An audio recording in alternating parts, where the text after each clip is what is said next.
বলিউডের অন্যতম বিতর্কিত ব্যক্তিত্ব শার্লিন চোপড়া। অ্যাডাল্ট মডেলিং এবং যৌনতা বিষয়ক কাজে অভিনয়ের জন্য সর্বাধিক পরিচিত তিনি। কিন্তু আবেদনময়ী এই মডেল অভিনেত্রী কখনো মা হতে পারবেন না, কারণ এক বিরল রোগে ভুগছেন শার্লিন।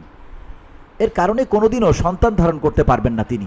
চিকিৎসা বিজ্ঞানের ভাষায় সিস্টেমেটিক লুপাস ইরাথেমেটাস বা SLE সমস্যায় আক্রান্ত শার্লিন। এই রোগের কথা প্রথম 2021 সালে জানতে পারেন শার্লিন।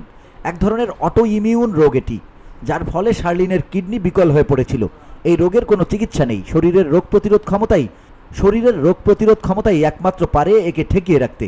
সম্প্রতি একটি অনুষ্ঠানে মা হওয়ার পরিকল্পনা সম্পর্কে জিজ্ঞাসা করা হয় শার্লিন চোপড়াকে। জবাবে তিনি বলেন, আমার একটি স্বাস্থ্য সমস্যা রয়েছে, নাম সিস্টেমেটিক লুপাস ইরাথেমেটাস, যা এক ধরনের অটো ইমিউন ডিজিজ। 2021 সালে প্রথম এই রোগ ধরা পড়ে।